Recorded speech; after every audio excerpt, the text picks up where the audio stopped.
नमस्कार, बुंदेली प्रेस वार्ता में आपका स्वागत है। यूपी के मुख्यमंत्री योगी आदित्यनाथ आज झांसी दौरे पर रहे। उन्होंने झांसी के 328 करोड़ की योजनाओं का शिलान्यास किया। झांसी आए सूबे के मुखिया योगी आदित्यनाथ ने जनता का अभिनंदन करते हुए कहा है कि विधानसभा चुनाव के बाद बड़े किसी आयोजन के माध्यम से आपसे रूबरू नहीं हो पाया था। विधानसभा चुनाव के माध्यम से झांसी के मतदाताओं ने प्रदेश में फिर से सरकार गठन के लिए आशीर्वाद प्रदान किया। उसके लिए फिर से धन्यवाद। आज फिर से करोड़ों की योजनाओं का लोकार्पण एवं शिलान्यास करने का मौका मिला है। देखिए आजादी के बाद का जो कानून व्यवस्था के मुद्दे पर लड़ा गया, तो पहली बार हुआ। कारण है जनता जनार्दन स्वयं जब ठान लेती है तो वह कुछ भी तय कर सकती है। और प्रबुद्ध समाज इस ओपिनियन मेकिंग के लिए हमेशा जब तैयार अपने आप को करता है तो समाज उस सकारात्मक और विकास की सोच के साथ आगे बढ़ता है।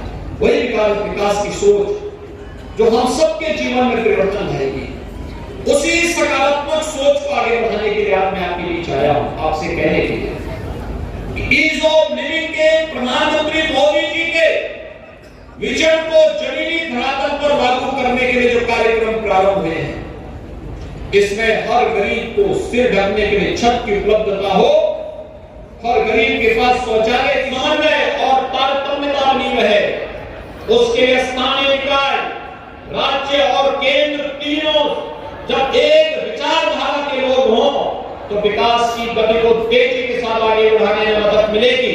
और उसके लिए आपको आश्वस्त करने के लिए मैं आपके बीच आया हूं, आपसे कहने के लिए कि राज्य सरकार विकास के कार्यक्रमों को तेजी के साथ आगे बढ़ाने के लिए पूरी तत्परता के साथ आपके साथ मिलकर के कार्य करेगी।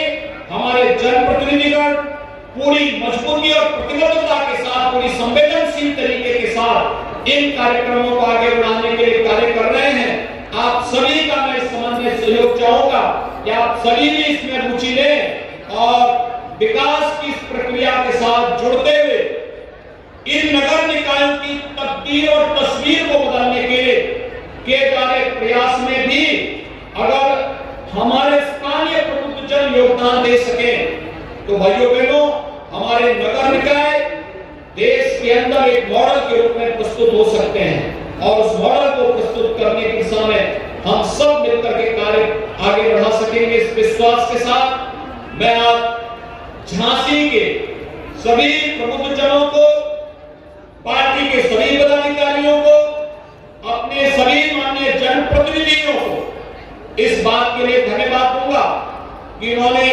प्रधानमंत्री मोदी जी के विकास के एजेंडे को राज्य सरकार के साथ मिलकर के आगे बढ़ाने में रुचि ली। आज इसी का परिणाम है बुंदेलखंड तेजी के साथ विकास के पथ पर अग्रसर होकर के विकास की एक नए प्रतिमान को आगे बढ़ाता हुआ दिखाई दे रहा है।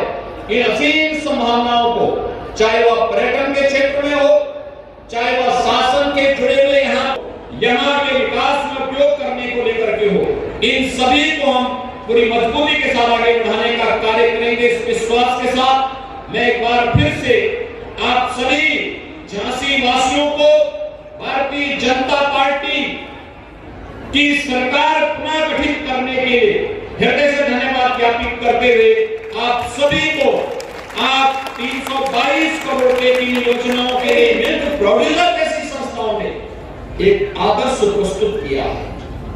मन की बात में प्रधानमंत्री जी झांसी की उस बेटी की तारीफ करते हैं जिसने अपने घर की छत में ही अपना किचन गार्डन के माध्यम से ड्रैगन फ्रूट और स्ट्रॉबेरी का उत्पादन करने का कार्य इसी बुंदेलखंड की धरती पे किया।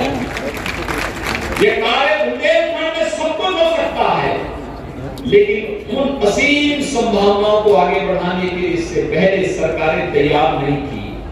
आज सरकार का थोड़ा प्रोत्साहन मिल जा रहा है तो वही संभावनाएं उभर करके सामने आ रही हैं और बुंदेलखंड को एक नई पहचान दिला रही है। और भाइयों बहनों, उसी पहचान को आगे बढ़ाने के लिए मैं आपके पास आया हूं, आपसे कहने के लिए प्रदेश में 10 से 12 फरवरी 2023 को लखनऊ में प्रदेश का एक और इन्वेस्टर समिट आयोजित किया है। Global investor summit. एक ग्लोबल इन्वेस्टर समिट, देश और दुनिया का हर निवेशक उस दिन लखनऊ में रहेगा और लखनऊ में रह करके प्रदेश में व्यापक रूप से निवेश की संभावनाओं को आगे बढ़ाने का कार्य करेगा। अभी से लोगों में जो उत्साह है, अभी मैंने 22 को यानी 22 तारीख परसों ही इसका कर्टेन रेजर का शुभारंभ किया था दिल्ली में जाकर के। कई देशों के राजदूत आए थे, कई उद्योग संगठनों से जुड़े हुए प्रतिनिधि और उनके पदाधिकारी आए थे, कई दुनिया के देशों से जुड़े हुए अन्य ऐसे लोग जो इस भीड़ में रुचि लेते